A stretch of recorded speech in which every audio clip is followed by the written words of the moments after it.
Greetings, esteemed faculty members, Chit Chat Chatters. Today is Wednesday, January 28th, 2026, 9:44 a.m. Mountain Standard Time. Just thought maybe we'd do a little early transmission, starting with this question. Can Buddhism and Christianity work together?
Kind of curious on what people will say about this. Buddha is not a god. Buddhism doesn't believe in God. Those are my predictions.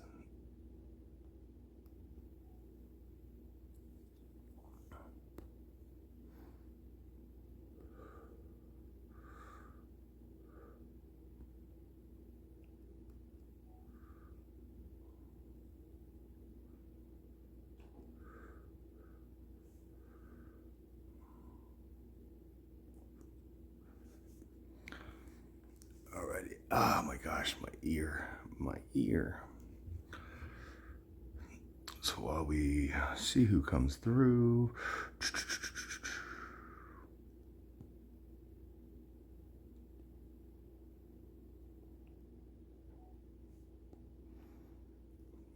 just put this up.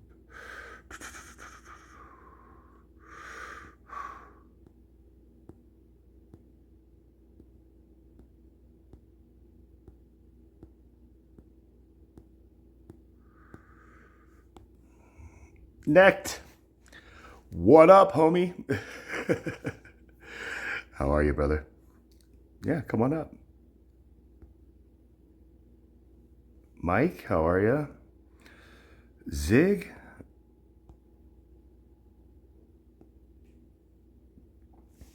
Boo! Welcome to the panel, brother.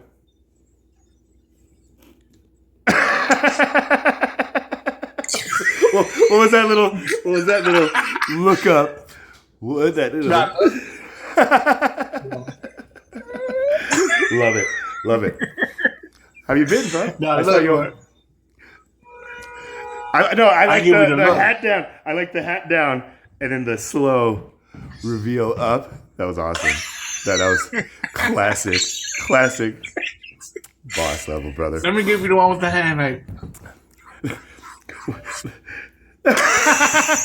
I like. You gotta fix the brim. Hey, buddy, Cash, you okay? I got into Michael Jackson for a minute. Zig, my brother, how have you been, man? It's been forever. Can Buddhism and Christianity work? Let's see. Together? No. Can they work together? Already a no. Already a no. Zig, what do you think? I mean, it depends, though. I need to know a little bit more. I mean, I know I'm not a hardcore Christian or nothing, but I don't know too much about Buddhism. Okay, so from what you do know about each, can they work together? Just seems like they both have faith. Seems like they can live amongst each other. Live amongst each other. Faith. Okay. Yes. Okay, so is that what we're defining together here? Like, just we can live like Like together, but we are not I don't think fusion. when I Like when I like say think like compatible, food They trucks. Could there both. be a Christian, Buddhist fusion food truck type thing that you would think about? Like, if that makes sense. That's like saying, like can a Christian eat a halal food? can a sweet and sour burrito pass as edible? No, that's what That it is sounds a like. hey man. If you cook it right, maybe a sweet and That's sour. If you a sweet and sour burrito, that's something. That's what it sounds like. Hey, if they can Yeah. make purple ketchup work, I'm sure a sweet and sour burrito. What? I know they had hot Okay, but Necht said for him, the analogy is like, can a Christian eat halal food? Which is, of course, like halal food is just like blessed, like, like slaughtered meat. So do you think that Christians couldn't eat kosher or halal foods, Necht? Like that analogy just didn't. Yo, I I'm a love Christian and I like kosher. I like kosher food. I I don't know like too much kosher about and I'm a halal, Christian. but it's got anything to do with kosher, man. You ever been to a Jewish deli? Oh my god, greatest place on the planet. You're a Now, Christian, right, sir?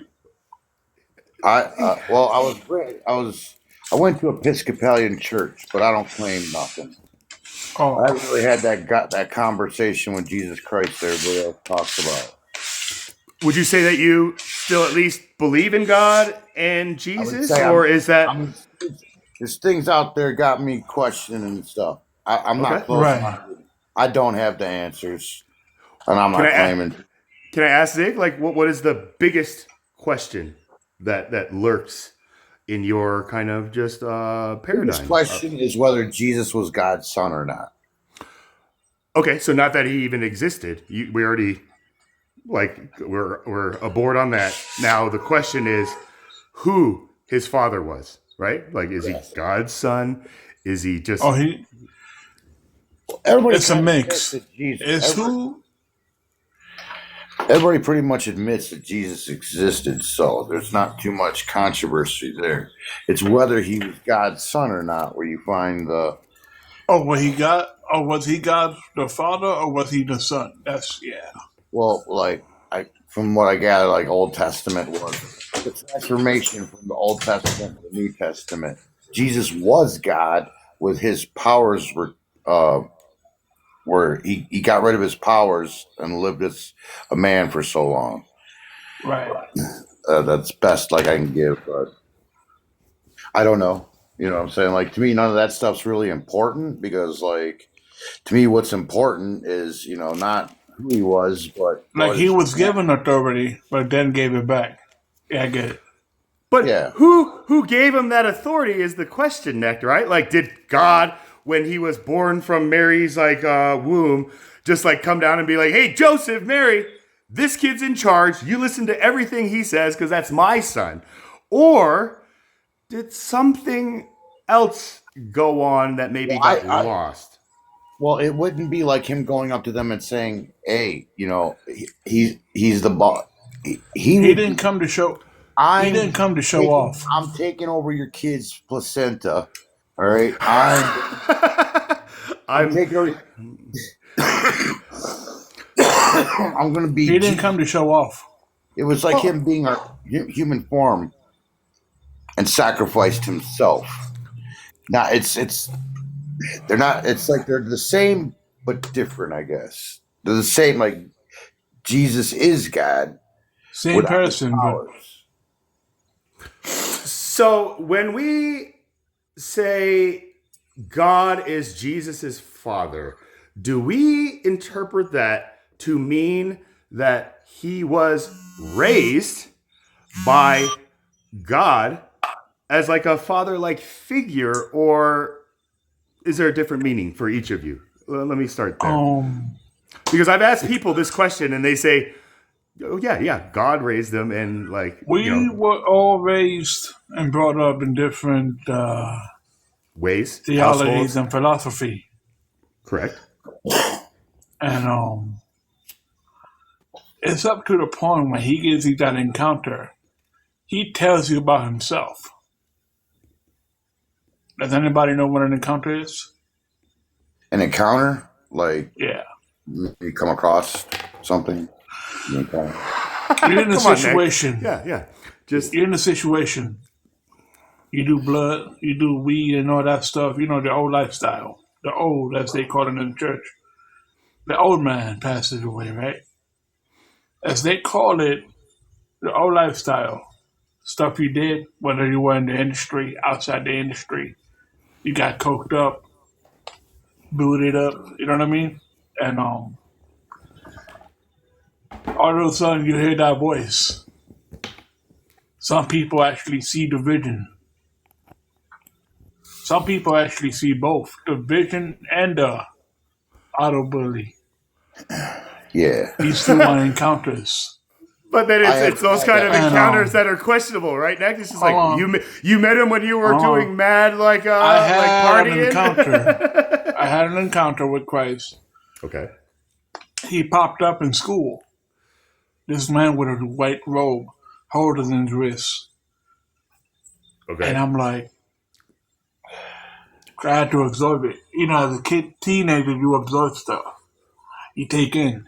As a teenager, as an adult, you just ignore it. Am I saying it wrong? And as an adult, I have to keep that mindset of a teenager, meaning the absorptive type, absorbing the things around you. Okay. Like self-aware, as they call it.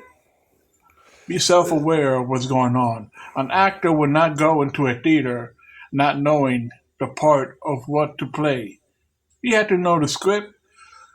In your case, he's actually a well-known comedian. You cannot tell a joke without your set, can you? You're not really going to do well if you don't know your set, right? Yeah. There's a repertoire. Like You have to know. Everything you has what you're about to do, what you're, everything has foreseen, right? Essentially, everything has an order. In comedy, yeah, like you got like the order of your Also set. Okay, with Christ, and when you're a Christian or a believer, I consider myself a disciple. Right? Others may see me as a pastor. You know why pastors? Some may see me as all of the stuff that I know. That's when that pastor comes in. Oh no, bro, you a pastor? Because all the stuff you share with people, they see you as a pastor. Your knowledge and stuff. But then you tell those pastors, I'm a disciple. Your knowledge, not one of you. Your knowledge is what makes is what gives you the position. Knowledge or Going back, wisdom, Necked. Because everybody has wisdom, knowledge these days. See how you broke the word down? Knowledge comes from wisdom. Right, it's past, present, future. I don't know if I would say wisdom comes from knowledge. Zig, would you? Right, the past, present, and future. Wisdom comes from experience with knowledge. Okay. There you go. That's it. The combination of the past, present, and future. Okay, so wisdom comes from knowledge. Can I ask a question? That comes from experience. That comes from. Can I ask a question? Yeah. What do people live on? Food. Live with every day. Urine. Money. No, not that. Before they get all that, it's always present and past. They go back to the past. In oxygen. No, people. Water. How do you start an argument? What makes you start an argument? What's the base of an argument? You just run up and punch someone in the face, and there you go. No, it's always the past. You're losing me, bro. So their past, their future is their past. I think your brain's got multiverse block. Let's backtrack. Not allowing you to share the information in your head. It's not coming out correctly, I don't think. It's like I get it. Like arguments come from What's up, our guys? past experience. Welcome, Sharp, to the panel. Let me ask you, like, that's the quick introduction question, Sharp. You know, like wisdom, knowledge. Is there a difference? Are they interchangeable? Are they just the same thing essentially? Or what is your take on wisdom and knowledge? Zig said, wisdom comes from knowledge that comes from experience. No, knowledge and experience combined. Knowledge and experience. Okay, perfect. Next says wisdom is from knowledge, right? And then I said knowledge leads to wisdom, essentially. So we have kind of like three unique kind of takes. What is your take? Oh, he's gone. God, man. I think there wasn't any more answers, man, to be honest. I don't think there's a fourth opinion on that. I sometimes lead people away. But again, like I was getting lost on Neck what you were trying to say too. You know, like the future is the past and like the present. So let's kind of just slow down. There's a saying, today is tomorrow's yesterday, and yesterday is tomorrow's today. Or like so. But again, you were talking about an encounter as a child where you saw like an actual person in white with like holes in his wrists, and then you started talking about how as an adult you are like striving to keep like that kind of childlike I guess faith, right? Which I track as you saying, if as an adult we see that kind of thing, we're probably going to be like, yo, man, I must be like crazy or something like that. But I believe that as children, we're kind of just like, did you guys like see that? Is anybody else like seeing, is that what you're kind of talking about, Nick? Is that what you heard, Zig? Because I can get on board with that. Just like as we grow older, the way that we experience things, I guess, doesn't change, but the way that we share those experiences, I guess, is what changes. And then I guess that is what tends to lead to arguments, because we start bringing up our past experience, and then others' past experiences probably don't share like the same essence of that. You know that he's a liberal TikToker, Dean, I think his name is. The little kid, the young advocate, something like that. Parker, Dean, and like that all click. I'm gonna say Dean specific because Dean's a little younger. Yeah, I know Dean. Dean is a different cut from the rest of his squad, I would say. Very, very, very, very knowledgeable, extremely knowledgeable. But how many presidents has he actually lived through to be judging what its life was like under those? So that's where like wisdom comes from. You take his knowledge and you mix it with actually living that experience, and you're wise to the situation. It's better than reading a book about it later. If you weren't there to experience it, then you know what I'm saying, it's like there's a wisdom in right. It's a different yeah, right? Like I would say kind of like how those like Dean and Parker and all them like compare Trump's kind of term here like as the Nazi regime era type thing, where it's just like, do you guys even know what you're saying? I'm not even talking about like whether I'm for or against him. Right. I notice the kid is brilliant, and I say to myself, man, you give him a couple more presidencies under his belt, and he's going to be something. You're going to be mixing that with like that knowledge that he has with actually life experience, and it's going to magnify how impressive it is. His words. He's got to learn how to communicate. My special ed teacher said it best. A teacher gives examples. A mentor is an example. Teachers give examples. Mentors are examples. Beautiful. I like that. Okay. Special ed teacher rock, man. I mean, that is profoundly deep right there. You know, like there's a Taoist saying, just like what is a good man but a bad man's teacher, and what is a bad man but a good man's job? And it says like if you can't understand this principle, you'll get lost in understanding everything. And I'm just like, what? But like let's think about that. Like a bad man is a good man's job. So would A that bad man is a good man's job. that is what this saying says. While a good man is a bad man's teacher. So in the context of what you define as teacher, examples, right? So a good man is a bad man's examples, and a bad man is I a good get it. man's job. Because a bad man is like he's going to have the experience on what not to do. Whereas the good man, you know what I'm saying? Like he hasn't really went through trials and tribulations like the bad man has. If that makes sense. The bad man experiences what's wrong and what not to do. Whereas the good man, he does the good way of doing things, but not the tried and tested.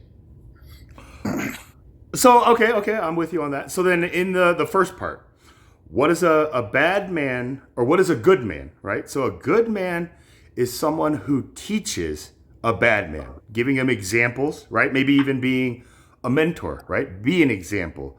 But then it's the second part that kind of makes me think like, but what is a bad man, or what is a bad man but a good man's job, right? So a good man's job is to teach and be an example, a mentor, a teacher for like bad people doing just like bad things at that time, right? Essentially. Well, it could be either way. You know what I'm saying? It could go either way. That could be like a yin and a yang thing, like because the good man's job is to improve. It's kind of like it's an optimistic point of view, both of those things. Whereas you can reverse those on the pessimistic, if that makes sense. Okay, so how do we do that? How would we do that? How would we reverse it? So it's like, so would it be like, what is a good man, but what is a bad man, but a good man's teacher? A bad man could be a good man's teacher, like an influence, like the dark side.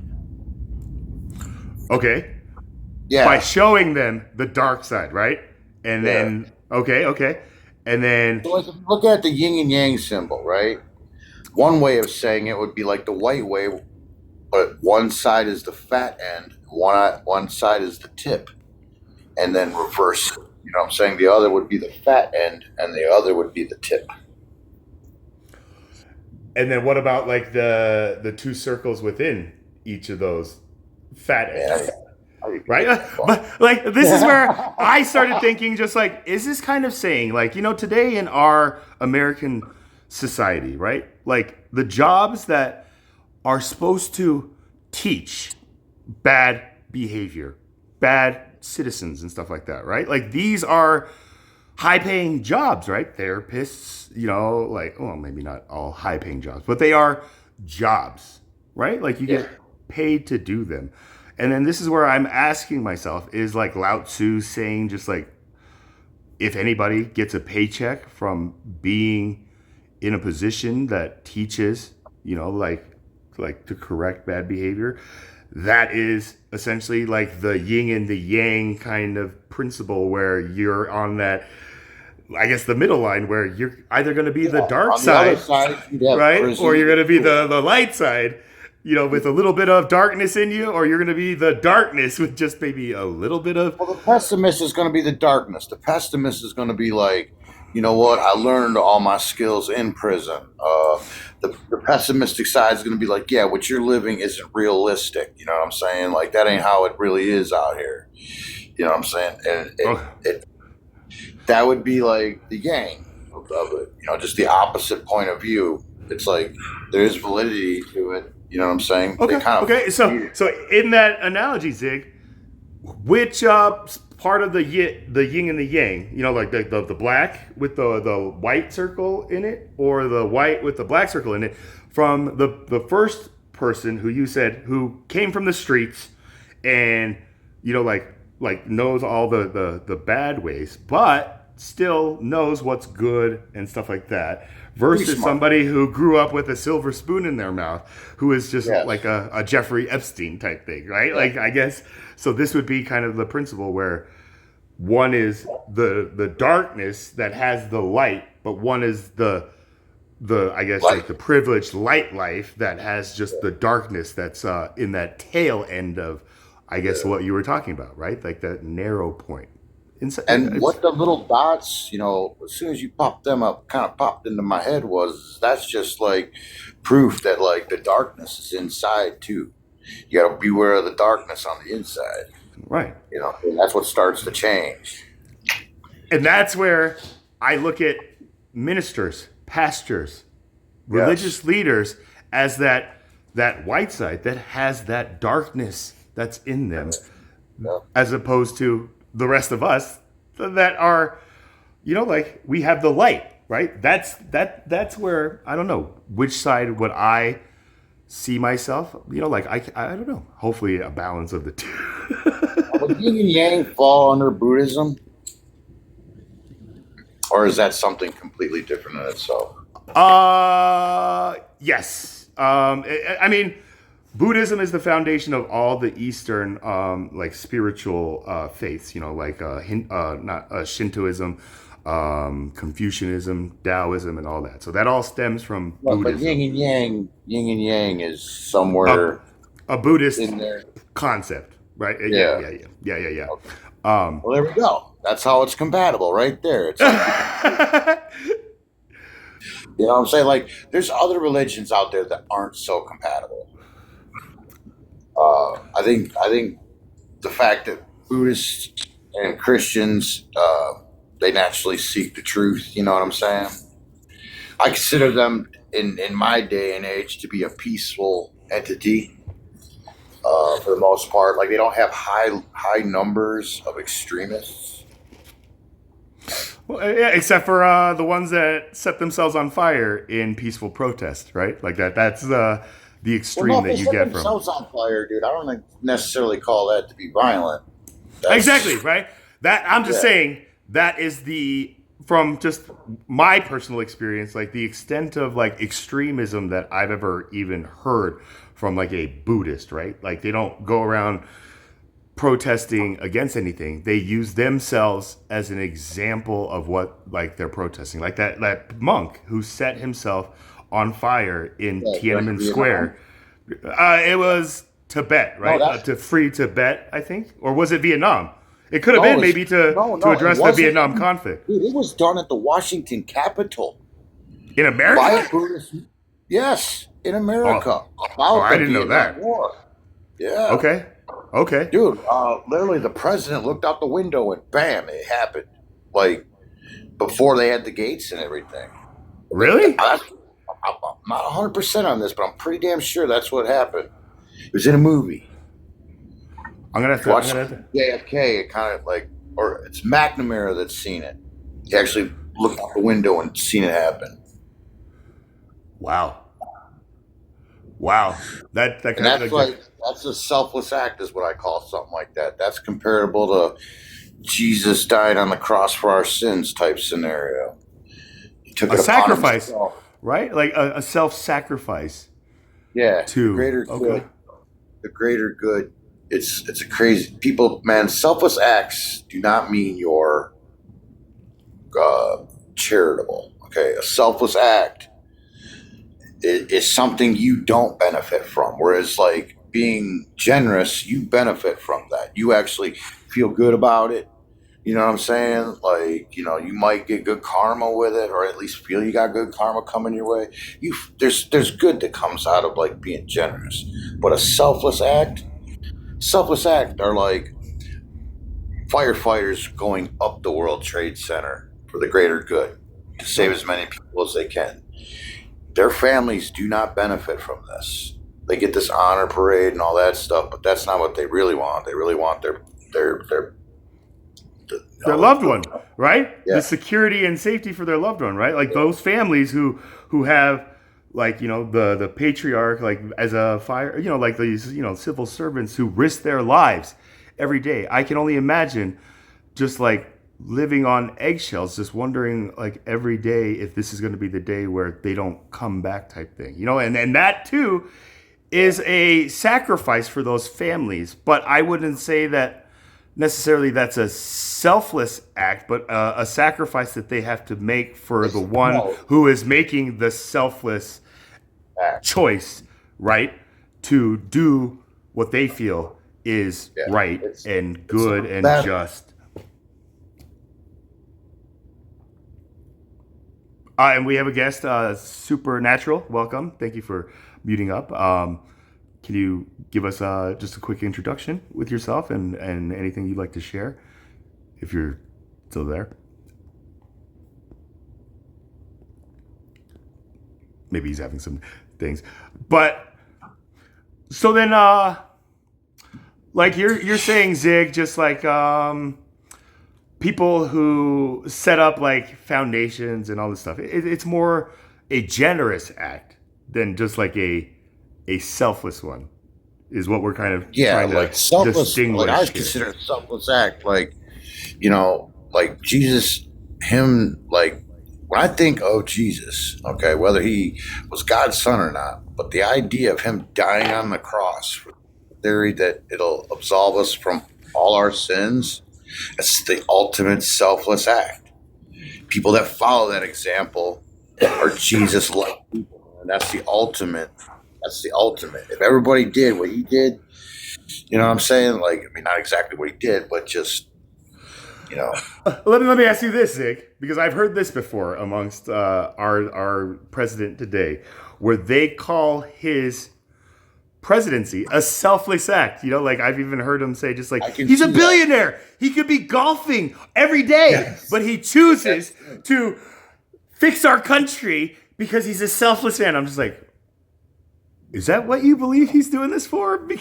Well, I you know what? To be honest, I mean, like when the day that he was, they made an attempt on him, and like it went right past his ears. To get up and throw his thumb up in the air like that, who does that? Can you do that? Would you do that? I want you to imagine yourself on a podium. Okay. On a podium. What reason is enough for you to get up and be like, you're in a crowd of people, you don't even know where it came from. You know what I'm saying? You just know that somebody's out there doing some stuff. Because you get up and throw your thumb up like that. Like you said, he's a billionaire. He could be out there golfing right now. He doesn't have to take all this hatred that he's taken. He doesn't have to do any of this. You know what I'm saying? Like, okay, so you're showing me that it is a selfless like route, because every day he gets up on a stage and says how he says things, you know, like he risks, he knows, like he could be a target, right? So therefore that is in a sense a selfless kind of sacrifice that he is kind of, I guess. Yeah, you know what a presidency does to a person? Have you ever seen like the in and outs of like any president? I've seen this video of it. They age in them 4 to 8 years, like 30 years. Yeah. Every president comes out with a full head of gray, right? Trump is the only one who's still blonde. That's the thing where it's just like, he's not fitting. That just proved that it's all fake. That just proved that it's all fake. I mean, I'm just saying, you know, I believe that time will tell. But so many people, like kind of like we were talking about with Dean, where they've only lived through what, like 2, maybe 3 presidents, right? But like to hear his generation say like he is the best president ever, or the worst, right? Or the worst, right? And then is one saying, right? To say like he is the best president we've ever had, that's an accurate saying because they've only had like 3 presidents. So they, like, right? But the moment they start bringing in just like, he is the greatest president since Abraham Lincoln or something like that, you know, or George Washington, or not, right? Like, you know, like that's where it's just like, like you're kind of they're that generation, and even our generation who says stuff like that is like we're not speaking from like truth and wisdom, right? We're just speaking from our knowledge of what Abraham Lincoln, George Washington What we did. read about. What we read about. Right. Right, We and weren't there. exactly right. Okay, so They have a dirty water crisis going on. I mean, we don't know about that. I mean, who knows about dirty water crises around Abraham Lincoln time? Nobody. I didn't even know about that. Was there a dirty water crisis? Hey, it's Michigan, man. Everybody's, like, Oh I know. yeah. You know what I'm saying? It's like that's like the little ticks and the little ins and outs that they just don't respect until they have it. It's like, dude, just realize that right now you look at yourself 10 years ago as you were stupid then, and you're going to do that again in another 10 years. Just try to stay humble in between. Just just accept that, history, what goes around, like karma, history repeating itself. But yeah, just to be like so arrogant and confident, be like, oh, like I'll never do that again. Or, like even people who put themselves in a situation where it's just like, if Christians today were in slavery times during like this before the Civil Rights War, would slavery exist? And the answer is it did. How old were you when the Berlin Wall come down? In the 90s, Yes. maybe 8th grade, 9th grade, early. Perfect. We're about the same age. Right. I'm 44. So, I'm you hear all this stuff about Reagan's presidency. He brought drugs and this and that and this and that. But do you remember the day the wall came down and communism fell and Russia and the United States became like the bestest of friends? That was like what I consider to be the greatest time in my life, the most peace I ever seen. That was a peak of peace. Because following that was like the whole Operation Desert Storm, right? I remember like the sequence of events. Yeah, we had a good 5-10 years before that kicked off. But for those 5-10 years, there was like, hey, we don't have to worry about a mushroom colliding. cloud Right. The Cold War was done at this point, right? So like it solidified the end of that panic. Yeah. Do you remember that? Like I said, he can read about what it was like, during Reagan and what his policies were. But was he there for the day that you were like, damn, dude, they put the submarines away. Right. The wall come down. Everybody's shaking everybody's hands.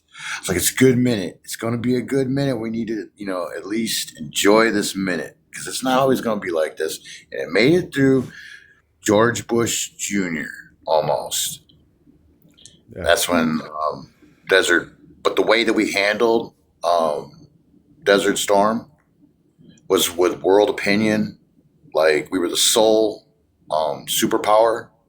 Like Russia was trying to fix their economy. You know what I'm saying? They were busy. China wasn't what they are now. And we were the sole superpower for a minute, and I was worried about that. There was no checks and balances. Right.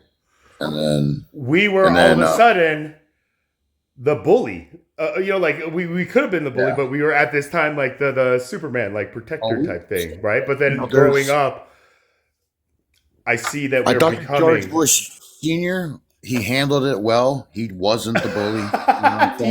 Do you remember when Bush Sr. threw up like on the Japanese like president? Like that was the one thing where I was just like, that's one of those memories where I remember something about each president. Reagan was definitely, like the moment the wall fell. Bush was when he threw up. Yeah. And then Clinton, the whole Monica Lewinsky thing, and then George Bush Jr.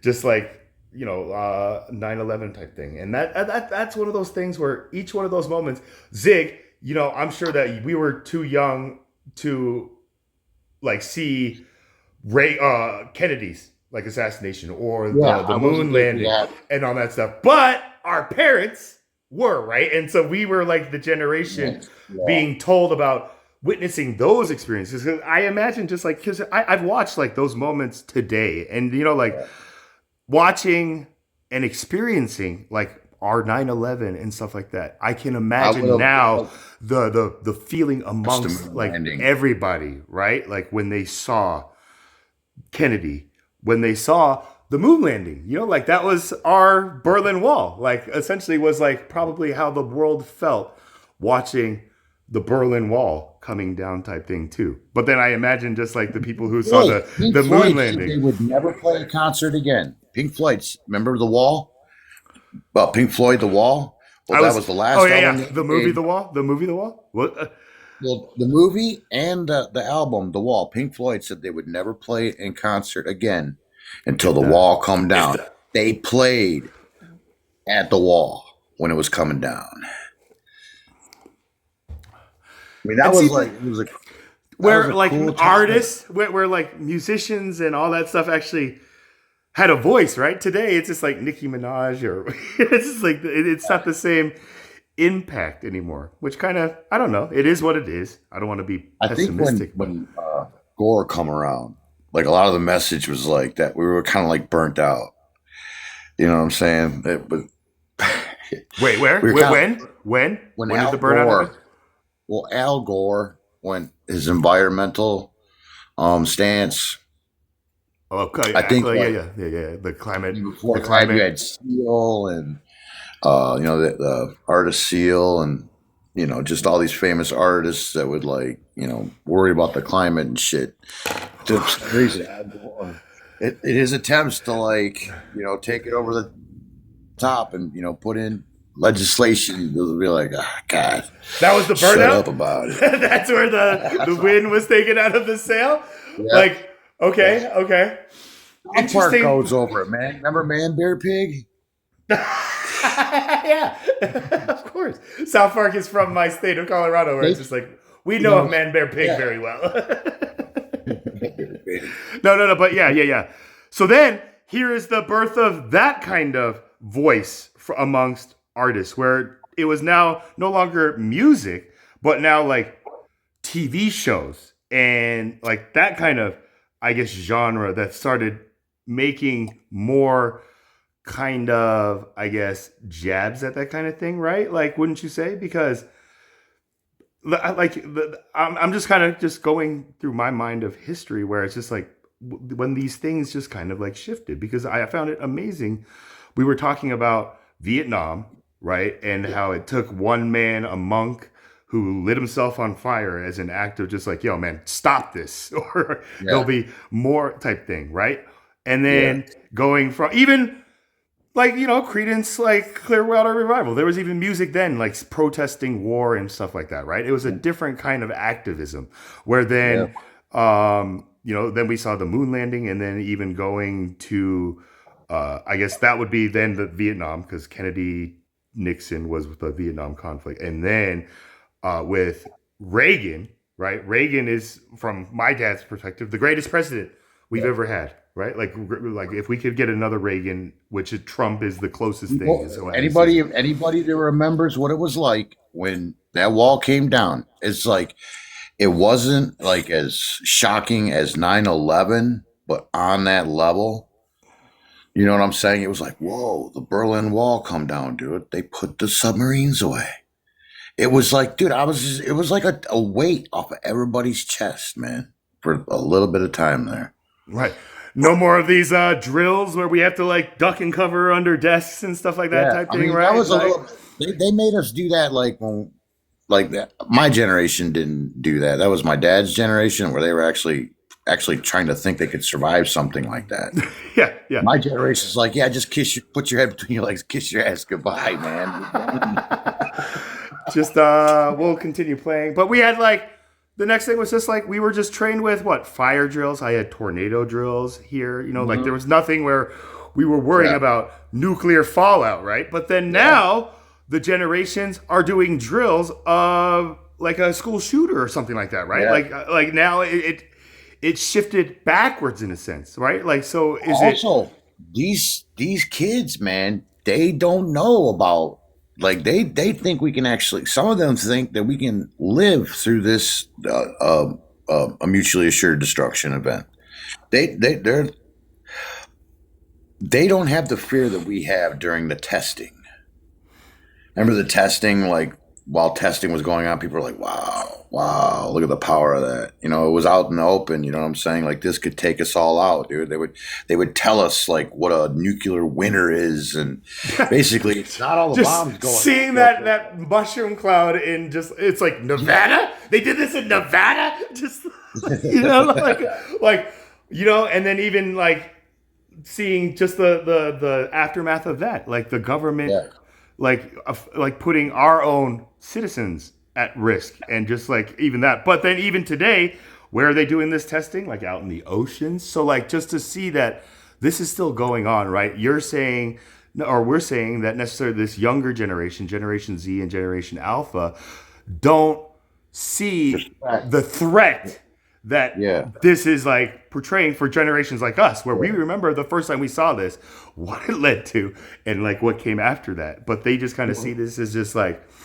the scariest part about it is North Korea, and like this is like he'll never get the credit for this, but Donald Trump shaking Kim Jong Un's hand at the border. Dude, like I've been paying attention to what's been going on there for decades. You know what I'm saying? That was a huge moment. The first Western leader to visit North Korea and like go on like the physical like shake his hand. That was a big moment. But then second Trump term, none of that is going on anymore, right? Like that's all. I think what was done was those two have already realize they're going to make it as far as they can right now with what talks they have, but the fact is that they talked, okay, and until somebody's taught, you know what I'm saying, between him and Dennis Rodman going over there, that was the wildest thing. It's like Rodman, wild, but dude, if there was ever like the Bat channel, you know, the Bat phone, you know what I'm saying, like things I know about this. Can you imagine how our politicians were just like crapping their pants when they realized the first American representative to North Korea was going to be Dennis Rodman? Just like, how did that guy get the invite? Because at that point, it was just like a matter of not Michael Jordan, but Rodman, right? And the fact that Rodman went and Rodman comes back, and even. You know, like Rodman is even like a mindful kind of like voice, because he's not like a Trump that goes around and says like that guy's an enemy or something. You know, he's just like, look, man, like he's who he is. I'm Dennis Rodman. You know, like he's very mindful of his part in all of this, right? If that makes sense, right? I understand like how uncompatible their way of life is compared to the rest of the world. They live under like it's not even I wouldn't even call it communism. They live under, or even a dictator. They think he's a god. You know what I'm saying? Now, like, do you know any background on like the split between Korea? You know, like that's the thing. So my family is South Korean. So like this is like something I asked my father, just like, awesome. How did even all this like happen, Dad? Like how did this family be, you know, and he told me it was because Russia and America, after that whole Berlin Wall, you know, like type thing, the Korean War was the battle now between ideologies, communism and democracy, capitalism, right? Yes. Like, and that was what Vietnam was a battle for. Right? There was hot spots like that all over the world. Right. And specifically in the Asian part of the world, in the Middle East, you know, Israel, now in the Middle East too, conflict. Right. I guess that would be the OG, right? After World War II. Another split that happened in World War II was Kuwait and Iraq. That was one country, and that they split that up after World War II, created more conflict, and that's not even a conflict of communism and capitalism. That was Desert Storm, isn't it? Like that was over oil, you know. Right. Saddam Hussein. Well, before Saddam Hussein, ever since the split up, ever since they split Kuwait from Iraq, leaders on both sides have been trying to reunite. Every time it happens, that leader is removed. Like A leader who is like Yeah. like moving Of towards Kuwait, unification, Iraq, right? unification, All they're right. removed. The same thing in like Korea too. Like the talk Yeah. of a unified Korea is something Yeah. that's just like, yeah, like it's not something that they don't even see in the near future because So of this, I guess, state of affairs because of like it still exists. hang on one This second. battle between communism Man. and Yeah. democracy. And I cannot like coming up with peace in the Middle East. I figured out. It took me a couple decades. I kind of figured out what But now you got it. Hit it on me, bro. I think I got it. Let's workshop it. But- What's your but- plan? But bringing North Korea into modern society, the rest of the world, Western society, is not compatible at all. Not compatible. It's not compatible. I can't see us being able to survive together. Well, I mean, most likely. By like, so you said like, like this is the thing. Like, I think we're essentially talking like if NATO like opened their like organization to welcome like these like superpowers that are considered like the enemy of Western democracy or like free, like that kind of thing. Russia, China, North Korea. These three like countries specifically, right? Like are you saying that like we're talking Middle East, but you're saying just like if we welcomed North Korea to participate in the way that like our philosophy, Western No, capitalism. it's not about them. The invitation is always there. Okay. Okay, their ideology, a lot of what we do offends that ideology as much as it would offend ours. What It'd do you be think? hard for us. Okay, can you give me an example? What Well, is first it of all, that first of our- all, we would have to go around. If we were going to be respectful to a North Korean person, when they talk about their leader, we would have to agree that he's a god. You know what I'm saying? Like as things sit right now, something would have Okay. to be done. Something would have to be done for that to be compatible with Western society. right to bring in What- an idea of Jesus would compete with the ideology that North Koreans are programmed with, that their leader is God, like the Is creator, God. supreme leader type thing. Like right. In order Okay, for- so I see that. I can So understand. the two answers for that problem would be A, the rest of the world respects that. Not happening.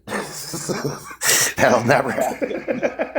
Okay, just We don't let's even- get that off the table, right? We've already. We don't even tolerate kings. You know what I'm saying? Like we got a queen and king of England, but Americans we don't tolerate. Like we don't even want to hear about kings and queens. We got presidents and vote people in. Nobody's anointed. You know what I'm saying? But what Here about in the when United States. when we start talking about our elected presidents like they're kings? Like that's the time that I kind of find ourselves in right now, Zig, where it's kind of like scary, where like the I don't want to say just like the young generation, but even our generation who think this man is like the savior of the world, the second, like type thing. And The ones that have basically just been hearing the propaganda from, like they've been like maybe 10th grade on, they've been dealing with Trump. That's what they know. You know what I'm saying? They've read about Abraham Lincoln, but they know Trump.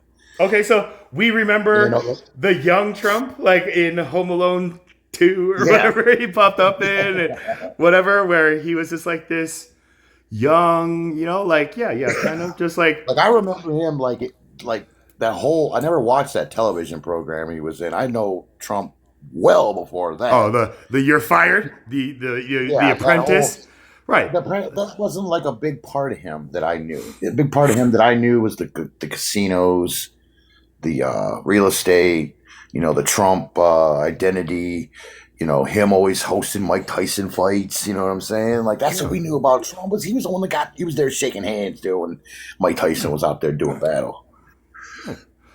And then, yeah, that's the thing. He was always in the forefront, but with We like, all hated him. We all hated him for what he was. You know what I'm saying? We all hated that what. But when we talk about like who wants to be our president, you know, you got to ask yourself, who would you hire to sell your car? You know what I'm saying? Like you're gonna get more money. Without Carvana, or Yeah, without Carvana. okay, right? Like Trump's like the American Carvana. He is, man. He's like he's selling our car. the American Carvana.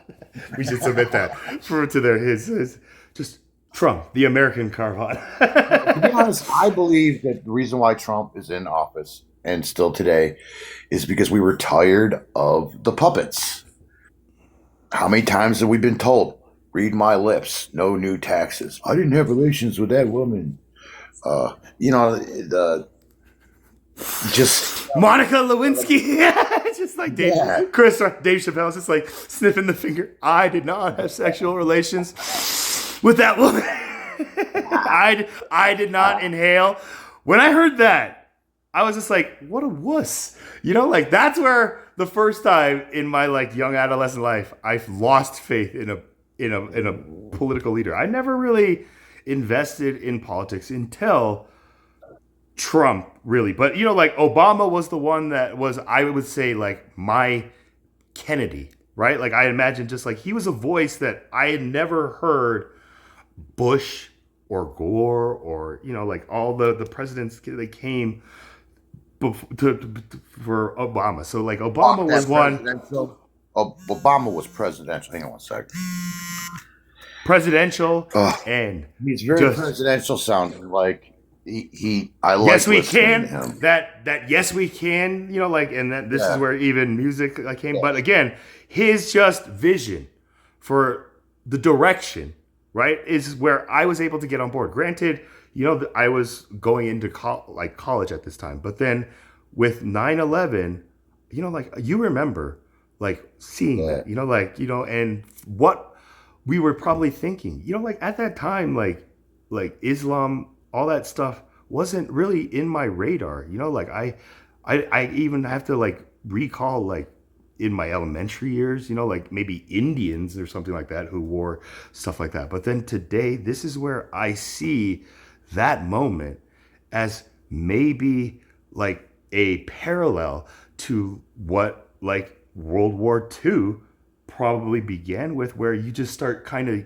hearing this kind of rhetoric. You start seeing just this kind of patriotism and dedication and just like blind, deaf loyalty to whatever, you know, like type thing is what I'm recognizing. You know, I'm speaking just for myself, you know, especially with all this stuff in Minneapolis and how, you know, like it's just being handled. And so I don't know, like, brother, like when you talk of plans of just like peace in the Middle East, like let's go back to that. Like, what does that mean to you? Like peace in the Middle East? Does that mean like a unified?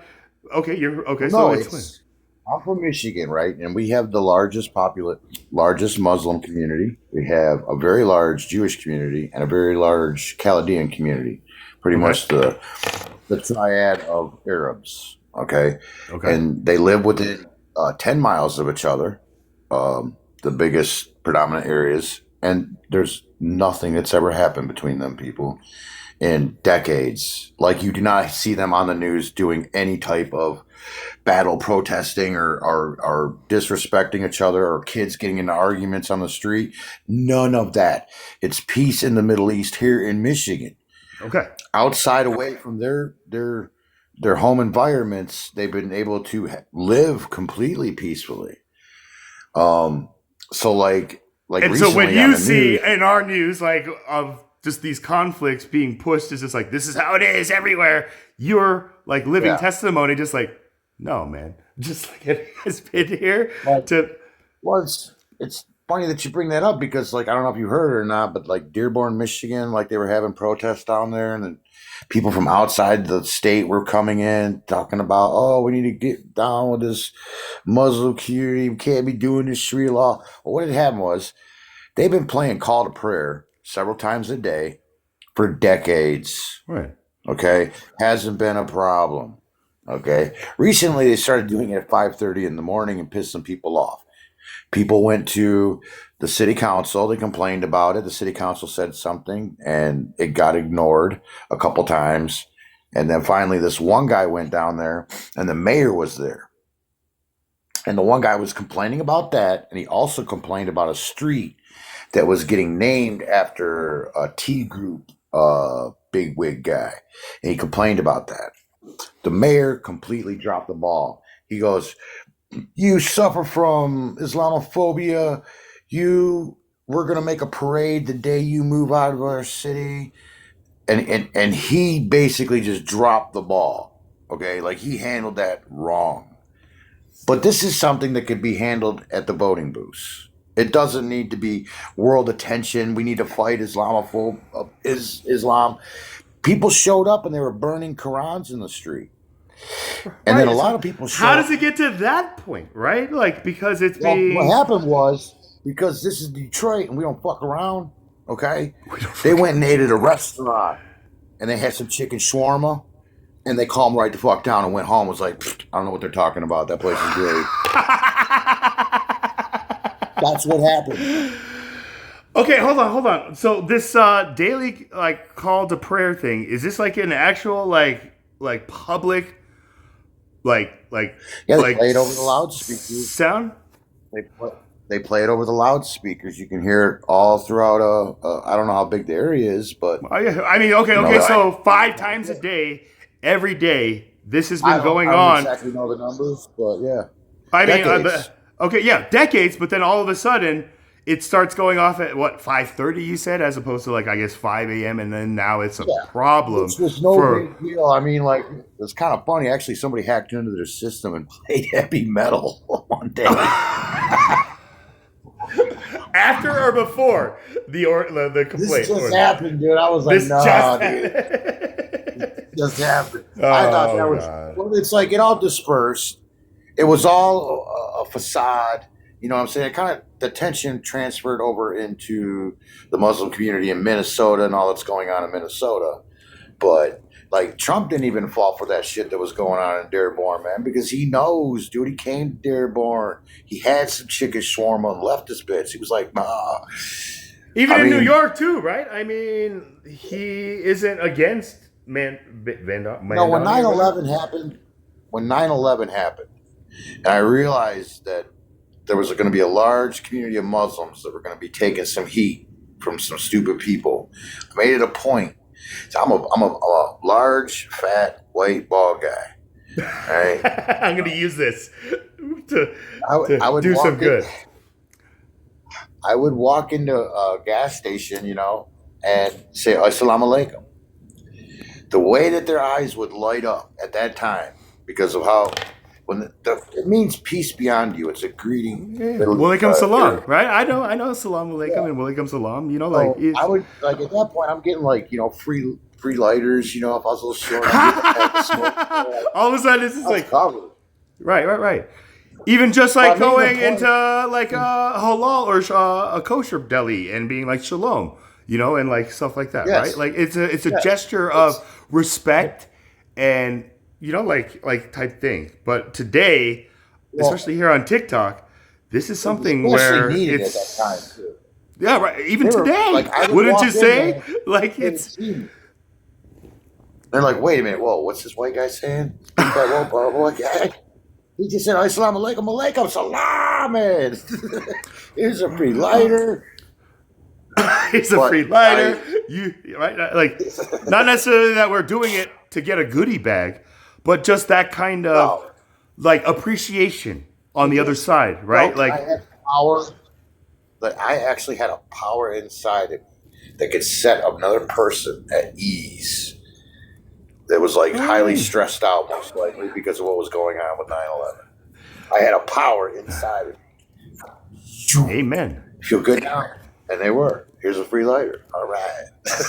And that's what Jesus teaches, loving your neighbor as you love yourself, right? Like that's truly at its essence what you demonstrated right there and just shared with me. So, like glory to God for that, brother. But again, in today's times, we need that more than ever. And, like, I don't know if you've ever had a personal kind of encounter kind of on this, I guess, battlefield I between forgave my Islam mother. and Christianity on TikTok. Like, this is a big, almost like capitalism and communism type thing. This is where on TikTok.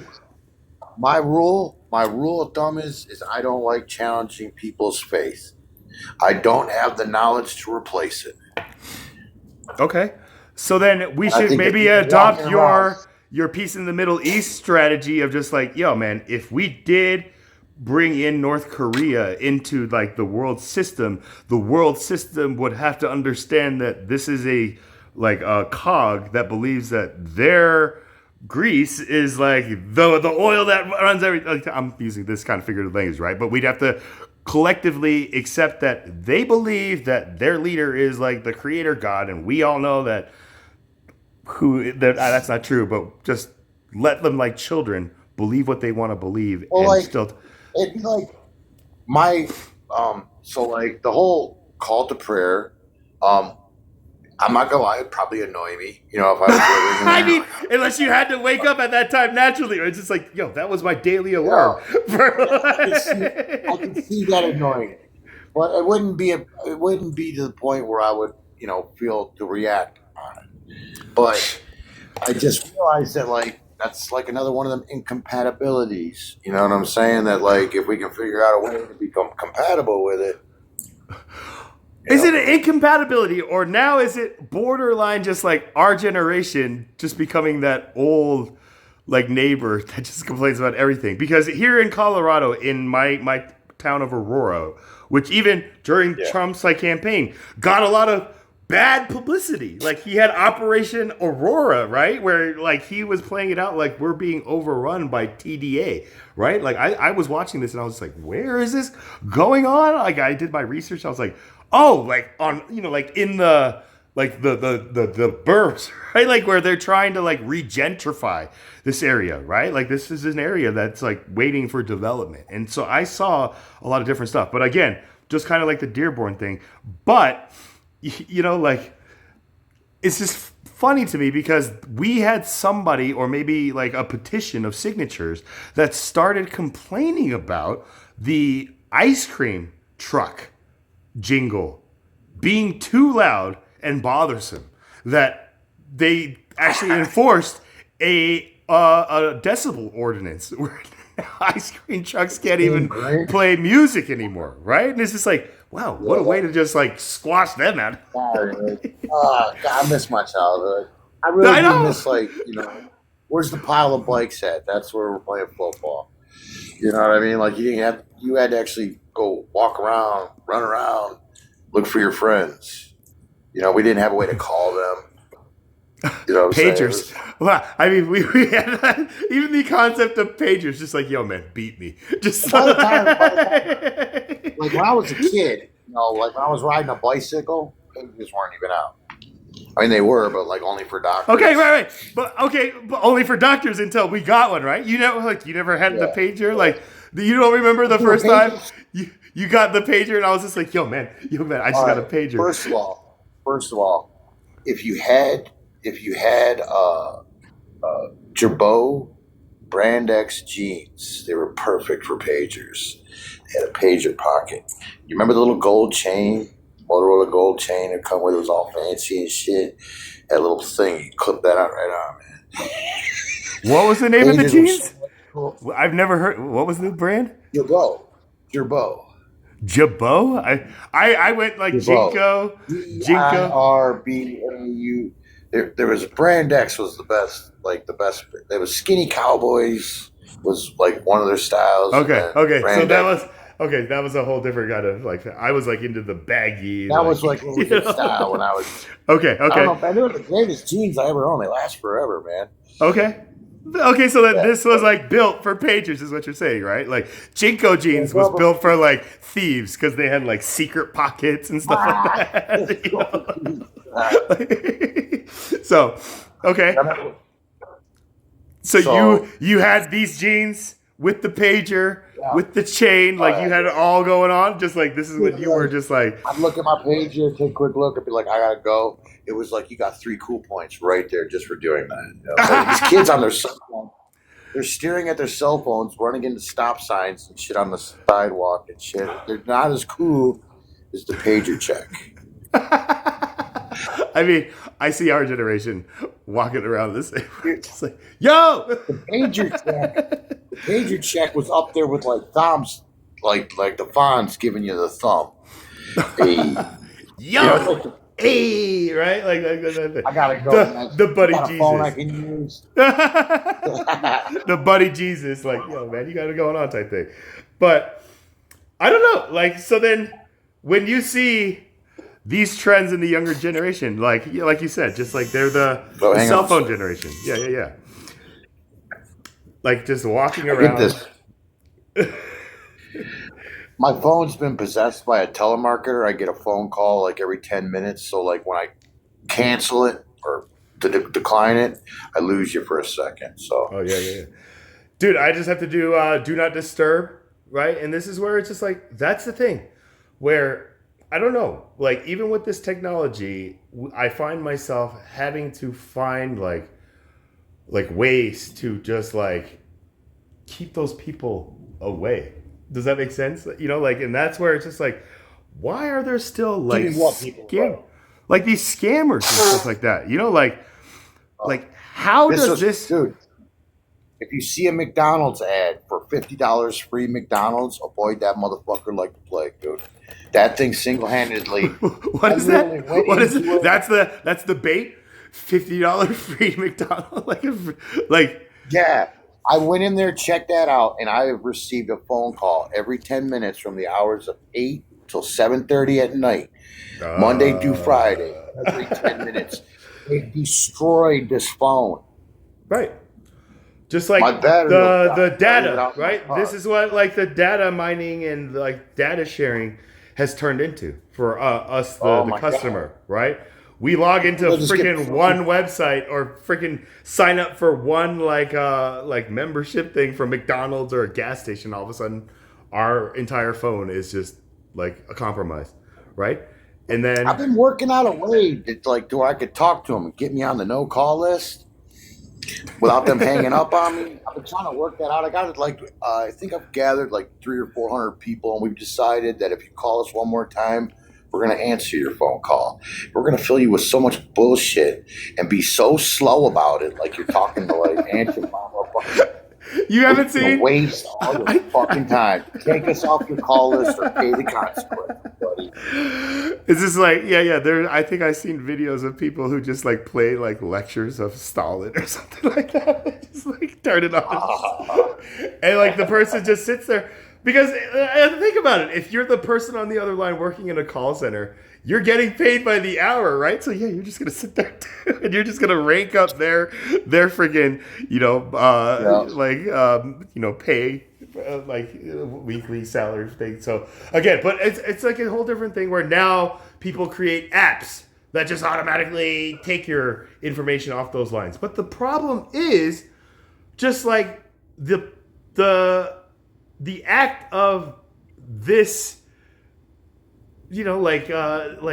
mode of just like, well, we're gonna just try to do one up on you, right? Like it just doesn't end. Does that make sense? These numbers, some of them show up. The first number is a V.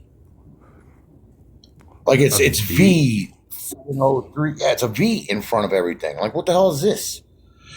What's a V? On your caller ID? I don't think I've ever gotten. On my caller ID, it was like some of them will be V is the first number. And then you're just like, okay, this is weird. It's not like unblocked or unknown. It's like V. And then you answer that one, you're F'd, right? You're just like, that's how they get you. Yeah. It's just like, Freaking alphabet gang, man. Exactly. From the left. And that's where, on their end, they're like, got them. And they feel, and then like we feel stupid. And you're like, whatever. You know what? Like, if I had just used them fucking pronouns, man, I might have It would have been so much easier, man, if we didn't resist those damn pronouns and just allowed these kids to be turtles or whatever the hell they wanted to be. And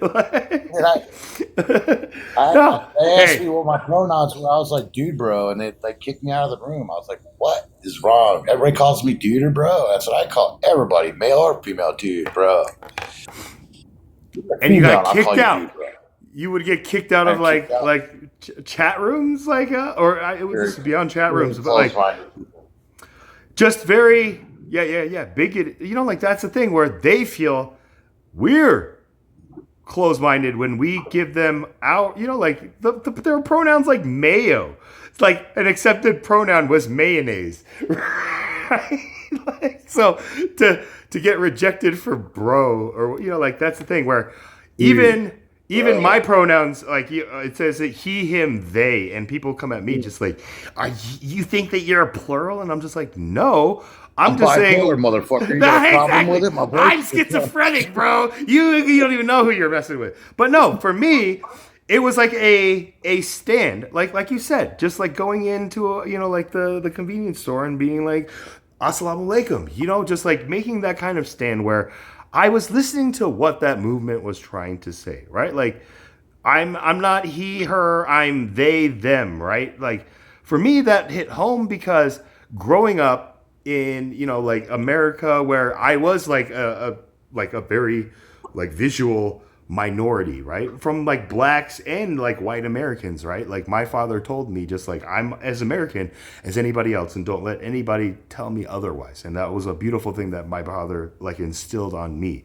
But he told me that they can talk to him that way because he's not an American, right? So then this is where I'm conflicted today when I hear just like our fellow Americans just like, you are a foreigner in my land, get out type thing, right? And I just hear that and it freaks me out. And when I see it coming from a black or a white American speaking to just like an Indian person or even like a Muslim today, just saying like, you don't even belong. Sharia law, that shit doesn't, like get that out every month. Like this is the depth of the rhetoric that I'm like observing and like trying to battle against. You know what? I got to give you but the last thing I said is they showed up from out of state. They was talking shit. They went and sat down, had some chicken. Shawarma. How do we give them some virtual shawarma, right? They went home. They went home with the truth. They left with the truth, and they ain't talking about it no more. You know what I'm saying? They went home with the truth that it was like not a big deal, man. Like, what are you guys doing here? Why are you burning crayons? Like they were trying to burn crayons and try to start shit. Right. And it was like, dude, it's not about even that. here on TikTok. Like people who do that on TikTok. Dealing with a minor city ordinance deal and a stupid mayor. All right, calm down. Dude. Like, let's not turn it into a national war. Like Dearborn is inside the border of Detroit, right? It's like a little section inside of Detroit. There's a lot of like there's Hamtramck. That'd be like it used to be a Polish ghetto, and then it's been taken over by another. Somebody else owns it right now. I just forget who. Probably like a business, like a corporation, right? Like it probably isn't like no, another type of people. Like the Polish people just quit going there and moved out, and it's been taken over by somebody else. Oh, okay. They still got the deep Polish roots there. Like if you go there, if you want to eat it under the Eagle, you get your really good pierogies. But so anyways, then, how does that new establishment jive with that like established like vibe, that community? No, that Polish vibe? it's is it like a breath of fresh air for the people who live in that area? Okay, yeah, okay. Yeah. So it's accepted as just like this is what happens, right? We can't fight this, right? Like we can't fight shawarma coming onto our streets, nor should we. So if you went to I went to the Hamtramck courthouse one time with my buddy. I actually went to a court, and they had plywood floors. Like there was no tile on the floors. There was like weird little desks and chairs instead of like fancy pews, and they didn't have the money for that. You know what I'm saying? So that I'm sure they're happy with the tax income from the people taking over. The blight. Let's It's a hope little different here in Detroit. it's used wisely. Dearborn, Dearborn is one of them places. It's like the cleanest. Like people keep up with their yards there. They're a really tight knit community. Really good restaurants. You know, a place that people want to go to outside of the city. You know, they'll drive right through Detroit to go to Dearborn.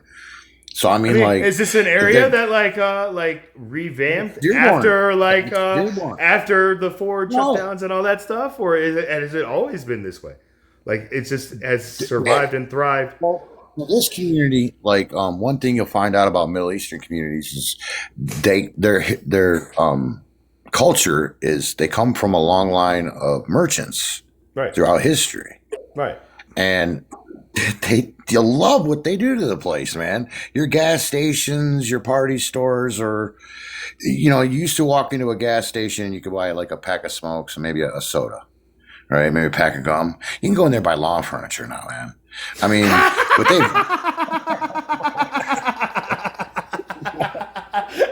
The way that they just fuse, right? It's just like, yo, man, you need it's I almost like find a lawn furniture. That's something I have yet to see it here, revamped this way. But I so get you, so like right? Like the their community ingenuity. is their community. They mostly own gas stations or party stores. I don't know if you're familiar with what a party store is, but that's like you get Yeah, anything from liquor to beer and food and whatever your local party store. That's where kids sneak in. Oh, I'm 21. Some places you don't even need ID. There was a show on Comedy Central called Nathan Does For You or Nathan For You, right? Like, I don't know if you know this, like, Nathan character, like this very awkward guy. But he's, the premise of this show is just like, he's trying to help struggling, like, small business owners just kind of like, turn around their business. And one was a liquor store that was struggling in his area. And like Nathan's idea was to trick minors into believing that this liquor store sells to minors, right? And the liquor shop show was just like, but that's illegal.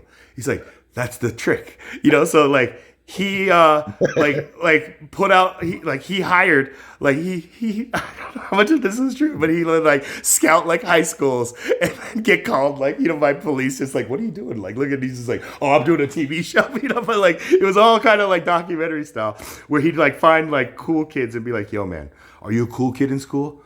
If I pay you $20, will you tell all the kids that this liquor store sells to minors? Just and these kids would be like, yeah, and like all of a sudden, all these kids would start coming into this liquor store and they'd be like, hey, do you like? They just come up with like all this booze and they're like, is this cool? And he's like, yeah, rigging it up, just like, do you have ID? And he's just like, like it's cool. It doesn't matter. Like, it's $100 and something. And these kids are just like, oh my God, here you go. And then it's like, okay, now I'm gonna put these they put it in a box, right? And what they do is that they allow these kids, because they realize that what kids really, I guess, find like exciting about that kind of like opening is like to be able to share with their friends just like the experience, right? So what Nathan did was he built this little stage of like a party like house thing where these kids would get to take pictures, like selfies of them kind of like holding all this liquor to share with their friends. But the liquor store would put it like in a locker to hold until the day that they turn 21, when they can come back and then get that booze. It was actually genius, right? So then once the word got around the school, just like, yo, man, like they don't sell it to you at all. But like the idea, like that kind of out of box thinking, I was like, that is actually so brilliant in that sense. So it just made me think of that. Like, what do you think? But like after the show was over, the liquor store obviously, he didn't go that way. Like that was one of the best ideas. Other ones, like he would hire just like crews of just like 20 people to go clean one house in like 15 minutes, like to compete with these things. So it's just that kind of mind that like tries to bridge that thing. So Give me. So what is the Middle East plan? Give me the rest of the peace in the Middle East plan. Well, it happens in Dearborn, right? Like, so let me ask you this: you say you have this. Dearborn is just proof that they can live together peacefully. Together in keeping to themselves, or do they actually work together? Right? Essentially, they do work together, right? Or do they just stay? Like, do the Jews stay away from like that Muslim They've just area? never had a problem. Is all I can say. Okay. I've never heard of a problem, or an issue, or like a rumble or nothing like that. Nothing like that ever happened. Glory to God. They may have, like, I imagine that they have their talk. Probably their propaganda they brought back from the Middle East. The ones that show up here, but when they get here. And then their life becomes, Americanized, and they appreciate it. You know what I'm saying? There's a lot of appreciation out there, dude. Like, these people, when we're talking politics, man, they laugh at us, dude. They're like, you have no idea how good you have it. You know what I'm saying? It's like, to me, they're the purest form of American. Because, like, whereas you and me, we were just born here. We didn't have to take no civics test or nothing like that. That jeopardize whether we get to stay or not, right? It's just like whether or not I have to stay for summer school or not. It's a matter of summer school. Could you imagine the stress of that test? Dude, they're gonna kick me out if I don't pass this test. I mean, where have we ever had to face anything? My father told me he got denied 7 times before he finally got his visa, and it was because of the Korean War aftermath, where my aunt, his older sister, married a U.S. station Air Force Marine. And that was like the fast pass for immigration for South Koreans, right? So that was like the thing. But my father told me just like, he failed 7 times, got denied 7 times, trying to come to America for a better opportunity. And it was just like this one act of God, so it was a beautiful thing. But again, like you said, just like, we don't know how good we have it because we haven't gone anywhere else to try to, like, we don't know if the grass is actually greener here or not. This is where Daniel Tosh, the comedian Daniel Tosh, is like, we're number one. It's like, have you never been to Fiji? Just like, I love that guy. Even him, I don't know if you followed up with him, but like, he has a new podcast on YouTube. Because it's just like he has, Daniel Tosh. Like he quit Tosh.0. Like, do you know why he ended up like probably stopping Tosh.0? I watched his comedy acts. I was like, dude, he needs more of these because he's just the straight up stand up comedian, hilarious. He changed, like Daniel Tosh, like his beginner stuff, like his Comedy Central 30-minute special is a completely a different Daniel Tosh. Like, and I asked myself, what was the missing link from that? And it was that TV show where he really got to like hone in his voice and how he would address, I guess, like society, because that's what comedians do, right? We do a critique on just was that Talk Soap? Talk Soup. It was like a branch off of Talk Soup from Joel McHale, right? Even Joel McHale was like his own thing where he's just like this guy who just comments on these things. But Daniel Tosh took it to a whole nother level where he would find like these influencers of these times, like sit down and just talk to them and just be like, yo, man, what the hell was going here? Like that's what I appreciated with Daniel Tosh. And so when he then took that on stage in like an hour special, when he did People Pleaser, like that last one that he did, I was just like, oh my God, Daniel, like you just like elevated on my level of just like comedians. But Daniel Tosh is like one of those rare, like Dave Chappelle, like type figures who was very down to earth, right? They know where they've come from. Just like I'm sure like Marshall Mathers. And I wanted to ask you, Zig, just like being in Michigan, Detroit and stuff like that, how often do you guys see like figures like Eminem or like these like public figures? Like, is it frequent? Like, because here in Colorado, if you actually want to go and like see the bar that they might be stopping by, sometimes it'll be advertised in a a little magazine called a Metro Times, kind of the hit people know about the Metro Times. And they'll show you like what's going on across the city that week. With like, oh, Kid Rock showing up here, blah blah blah. You know what I'm saying? There's a lot of that. It's not all Hollywood, like, you know what I'm saying? They keep it but nothing just random, just like Eminem at a freaking like gas station, just like getting some. I've seen. I worked at a topless bar. I see Tommy Hearns once. Who's Tommy Hearns? Tommy Hearns, the hitman. Tommy Hearns, dude. He fought Sugar Ray Leonard, Marvelous Marvin Hagler back in the '80s. Man, he's one of the greatest boxers all time.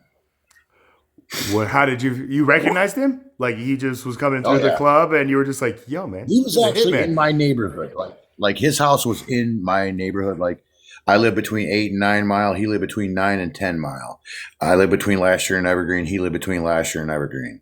So like he was like probably 1 mile, like through riding my bike through the neighborhoods. We passed by Tommy Hearns' house. Like, this Tommy, look at the cameras. Look, get out of here, man. We're on camera. Okay.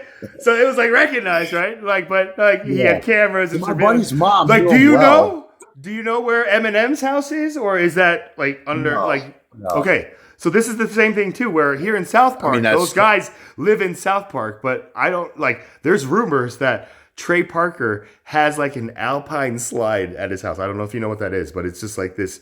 Like it's like a luge, like going through a mountain that you're like on this thing and like all this rumors. But they just recently built that. I mean, they built all that and threw his back as his just like his wonderland, But that's the thing where they recently reintroduced themselves into like Colorado's public thing by purchasing Casa Bonita, like Casa Bonita from the show, right? Like that was the thing where in college. In South Park, right? That restaurant that Eric Cartman goes to, where that's got Blackbeard's Cave and tacos and all that stuff. My favorite thing, Kyle. Yeah, that's a real place. That's a real restaurant that like people in college would be like, "Yo, man, is Casa Bonita a real place?" It's like, "Yes," and they're like, "Can we go there?" Right? Like, it's like, why would you want to go to Casa Bonita? It wasn't a place. Like once you've been there once, like you don't want to go. But just witnessing just like how that show brought that kind of tourism, it was just interesting. But the original family owners of this restaurant no longer could afford to keep this place running as long as I didn't even know how they did. And they were risking selling this space to maybe some private or whatever, real estate developer. And these guys took it upon themselves and said, no, we got to preserve this staple of like our childhood. Like this is the thing where like I admire these men for doing what they did because they are completely in the hole on this like revamp. Parker did that? What's that? The makers of South Park did that? The creators, yeah. And they even just did a documentary, like a living documentary of this whole process. And like now, the big thing is now if we go to Casa Bonita, we might get to meet Matt Stone and Trey Parker, right? At least for me, that type thing. So this is like one of those things where I can't even imagine having like one of those publications that like actually shows it's like, hey, yo, man, here's where these people are going. Just not to like paparazzi them, but just like, whoa, man, I didn't realize this is the thing. Like, I've worked in positions that I met like maybe bodyguards, but like Dave Chappelle was one of those things where he would always want to go to a gentleman's club in Colorado where he ended up staying 2 weeks. He was supposed to do a 3-day stay, and he ended up staying 2 weeks, and it like effed every comedian locally and also that was like scheduled who was like booked to perform on these days. And he just like took his own like Chappelle card and just said, you know what, I want to stay here.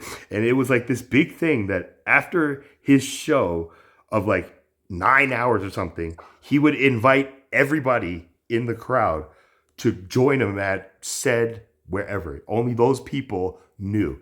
And when I saw the show myself, he made all of us promise to keep it to ourselves, right? And it was like his test on us, where he's just like, I got a good head range, and I remember these faces. He's like, if I see a crowd that is double this, I will leave.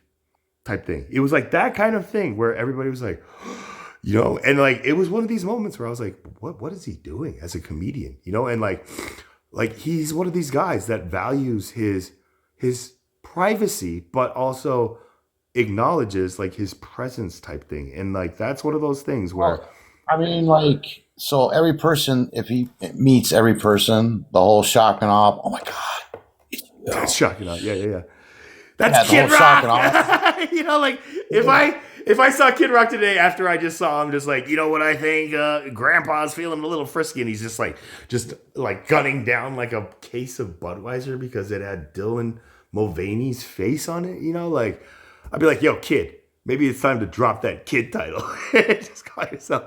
But he can't even call himself Rock, and that's the conflict right there. It's like, yo, man, I would love to call myself Rock, but that's already Dwayne Johnson. So I can only imagine like the conflict in their life type thing. Actually, Kid Rock, man. Like, as go what, ahead. like no, what were you gonna? Because like Marshall Kid Rock, Mathers, like, Kid Rock, like did you get to witness any of like that kind of 8 Mile, like in yeah, IRL, like kind of like when it was happening? yeah, Like did you like, catch? so where I was raised, I was literally like, when you're watching them, like St. Andrew's Hall, where they did the rap battle. That was my club that I used to go to all the time. That was It was like 20 actually years. filmed at a real The club. the club. Yeah, Okay, that's okay. St. Andrew's Hall. That was like, dude, I remember the first time I left that place, dude, my buddy Sandor, dude, riding his badass Mustang back home. I was like, bro, I'm wearing cut off camouflage pants and a garbage bag next time I come here. That's how comfortable I felt in that place. It was just cool to be there, man. You know what I mean? The atmosphere was just on point. There was 3 floors. This is known as 3 floors of fun. Also advertised on that Metro Times I was telling you about. And it's still But going on like this. It's still there oh, today. I don't know if it's still going on. I remember the last time I met a girl, dated her for 4 years and shit, quit going to the clubs and stuff. I went up to my buddy, who was my big club buddy back in the day. I was like, man, we should go to the club after me and her broke up. He's like, nah, dude, we can't. I said, what do you mean? He's like, you know them old guys in the corner that are drinking out of the wine and shit? With the hair coming out of their chest, it's like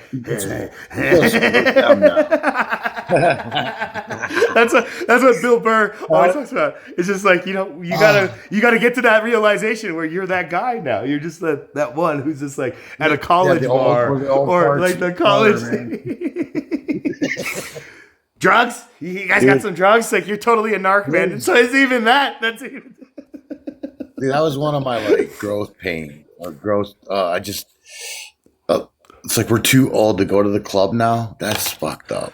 I mean, to their club, right? Like that's the thing. It's their club, right? It's their time. Like we had our time. That was our time, right? But that's the thing. I know. Does then our generation create another club to bring No, they us don't all even back do it together? anymore. Right? We get lazy No, now that's and we just start that's staying at so-called. home. Right? Exactly. That's the You know problem, when we used right? to go to the club.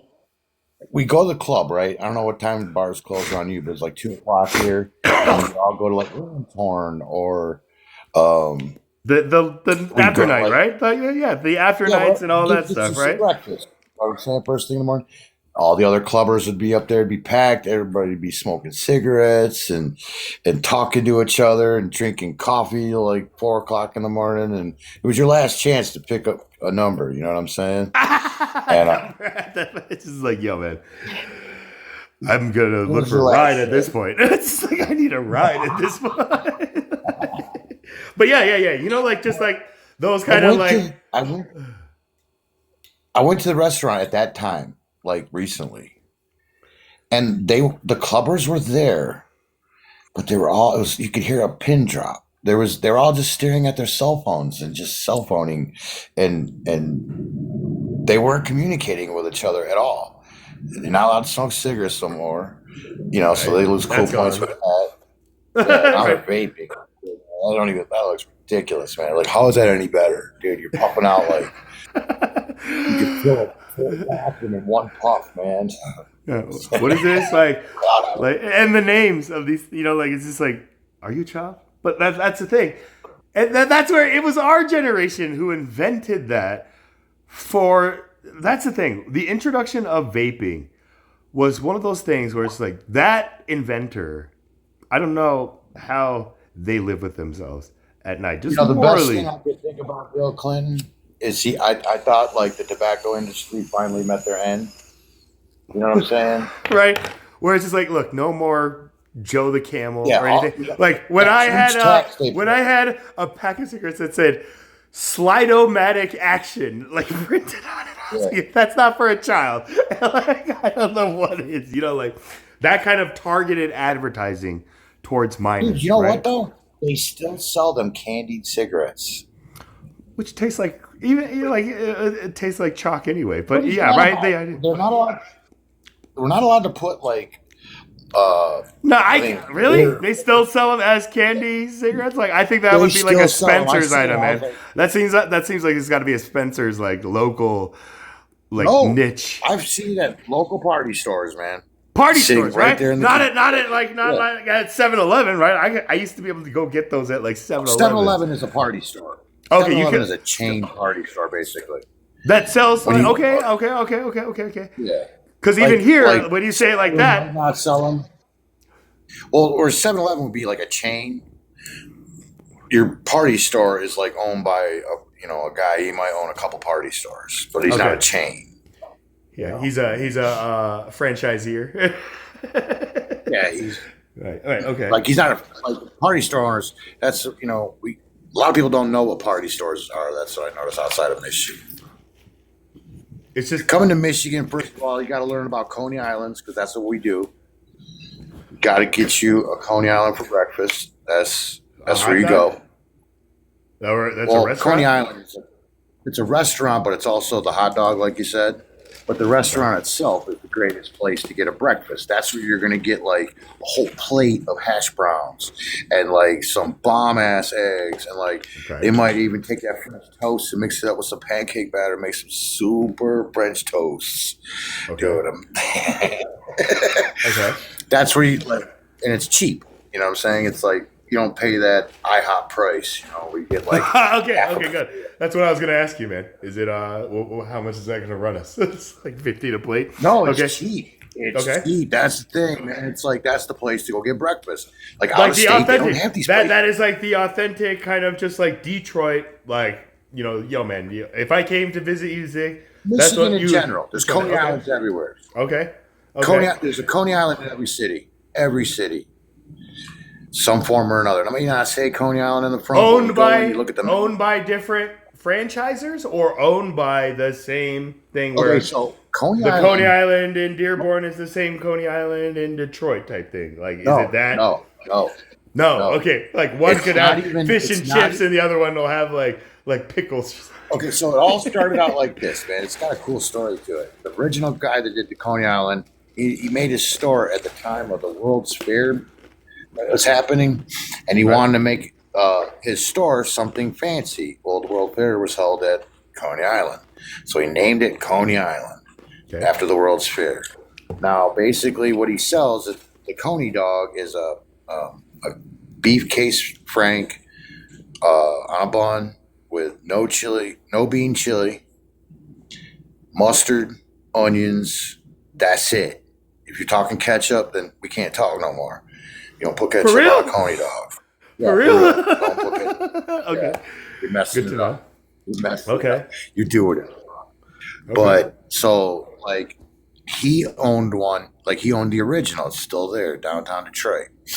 His partner or one of his employees, he helped to open up the number 2 Coney Island next door that is still there to the day. And all Coney Islands are They opened based it up out next of- to each other. He helped them do it. He helped him do it, gave him Just these. not to just to help compete, them but start out. as an expansion, as a business model, right? Like that would be a Yeah. terrible location for. They attract attention. Okay. Because everybody wants to try both. You know what I'm saying? Like they go there So we one could time, go they to. there the next. It's like walking out and being like, we could go to that Starbucks or this Starbucks. It's the kind of like thing, It's right? No, it's different. They tweak it a little bit. They might change the price Okay. on this or something. They make better eggs over there. You'll want to try both of them just to see Okay. what you like. And from there, those two restaurants, that mentality of like, let's get this bitch started, they give the recipe to employees.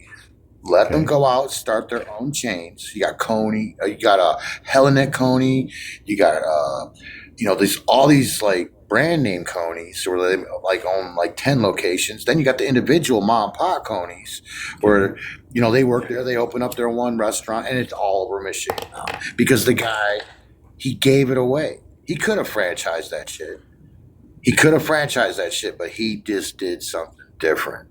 That's why we love Coney Island here in Michigan. It's done different. And it's still being done? Like young generations are still like out to kind of like open up one of their own Coney, like whatever? You'll never hear a Coney Island guy bash another Coney Island guy because they come from the same school. That's hot. The owners came from the same school, and they were given, instead of like charged a bunch of like franchise rights and all that shit, the guy gave the recipe away and said, spread it, make your money with it. It was like, just, you don't hear about stuff. And be free with it, right? Like if you got a twist on it type thing. Like if one lets you put ketchup, so be it, right? But you don't put that ketchup on the original. There's no ketchup in any recipe. That's the rule? Like you can't, like they don't even have ketchup available at all? Just like anybody who asks for ketchup. If you're seen putting ketchup on your Coney or asking your waitress for ketchup on your Coney, look at the restaurant when you say that. Just look how many people are going, shaking their heads like, no. Foreigner. You are a foreigner in my land. Get out and go to a 7-Eleven with that ketchup bullshit. I can already foresee it, Zig. I can already foresee it on YouTube. But see, that's the thing. See, these Coney Islands, right? They're Grecian. They're Grecian. They're people from Greece. They invented this. So, like, there's other like good food that you only get at a Coney. That you should only get at a Coney. Gyros being one of them. Saganaki, flaming cheese. Beware of that when they sell that shit, because if a guy behind you happens to buy it, might scare the shit out of you. Some planes going over the top of your head. Some guy screaming, "Opa!" at the top of his lungs, man. It's like literal flames. This isn't like a flaming on your belly. Yeah, it's like a flan with like a soft pita. Called Saganaki. Saganaki. They got fiery cheese. Goat cheese. Yep. And then, like my brother, he loves spinach pie. They'll have a good spinach pie there, and this is like all across Michigan. Like this is Michigan culture. When they're like, "What's white culture?" I'm like, "I don't give a fuck about white culture, but Michigan culture, we got Coney dogs, bitch. What?" How's the sushi scene out there? Is that like? I love Kroger's. I mean, like, because I actually know what I'm buying when I go to Kroger's. When I go to a sushi joint, I get lost. My buddy I grew up with, he was Japanese. His father owned like the best in Michigan, to where they actually sold the TWA. Yeah, and they were like the airport. They supplied all the flights with sushi and stuff like that. And I never ate there. Finally got some, but it was incredible. Musashi is what it was called.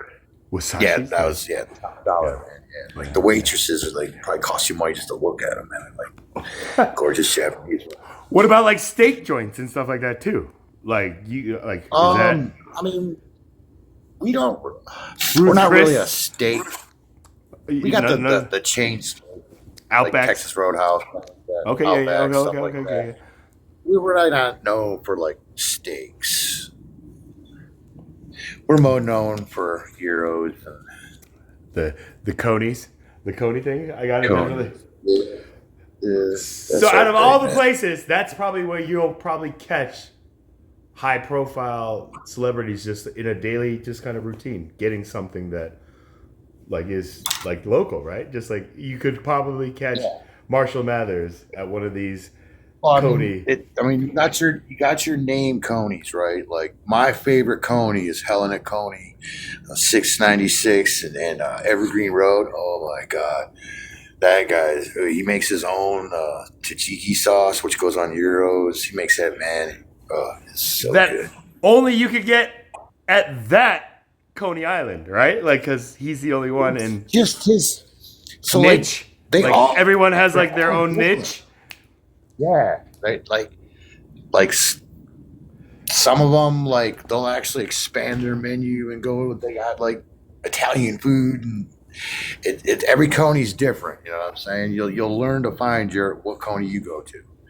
Right. You know, That's the why beauty that I Michigan- found. But none of them go into the realm of ketchup, right? Like that's still just, I mean, it's at the table, you know, for your like. it's at the French fries table, and shit. but it's being like monitored by camera. It's just like anybody who touches this thing, Yeah. the alarms, Like, wah, wah, wah. Like what was that? It's like We got an oh, yeah. outsider. We got an Oh god. But dude, you get yourself like a great lunch would be like get yourself 2 Coney dogs and a chili cheese fry with onion, please, and a Coke, and that's And like. then what is an attraction like a site that we would go after? Oh, Michigan, that? Like dude, what would you like, have bring to the see? fishing pole.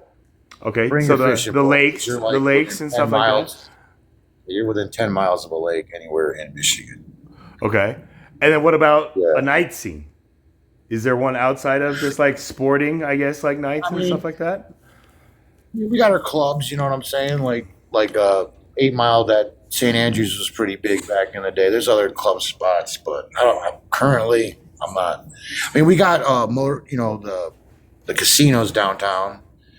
That goes on all night.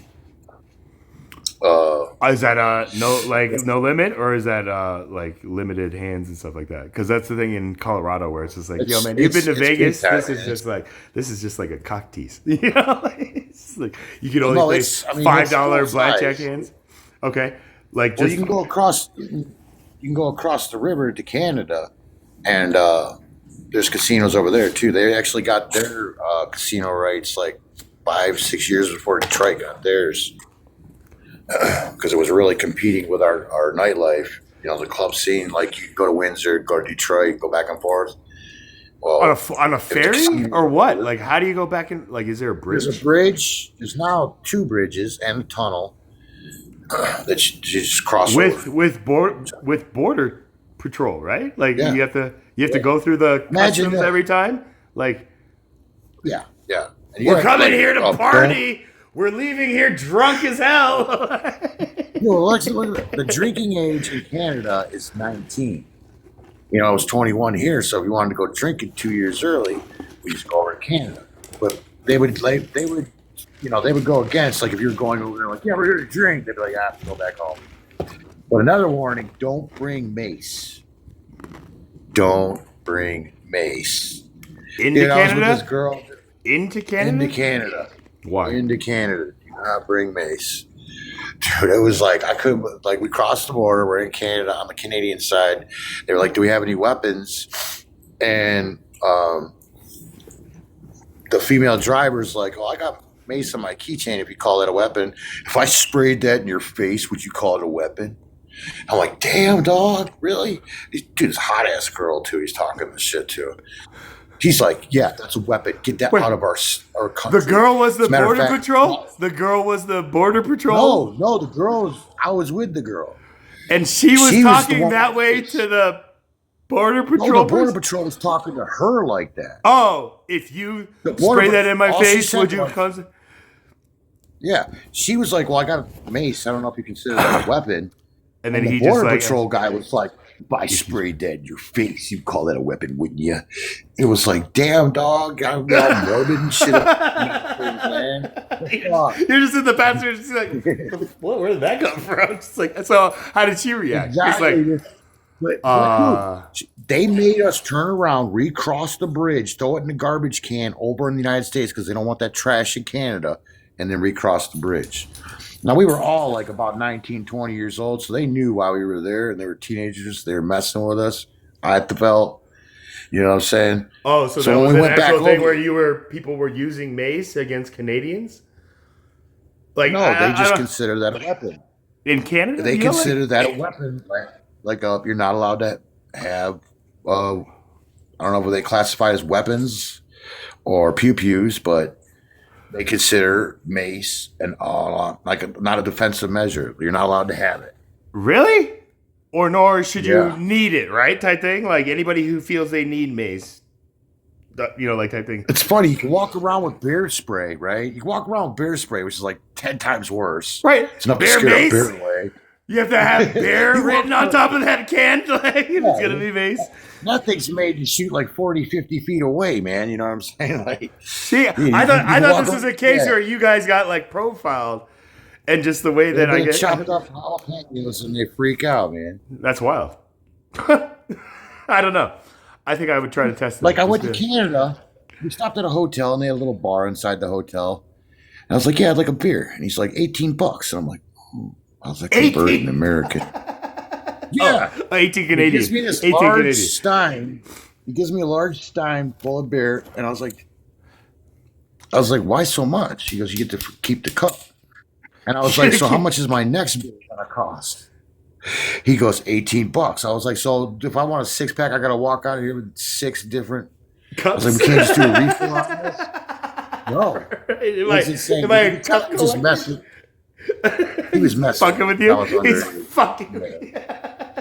Kind of like that Yeah, I Nathan know. for you thing, right? Like this is the birth of that idea. It's like, yeah, you're paying for cups, little kid.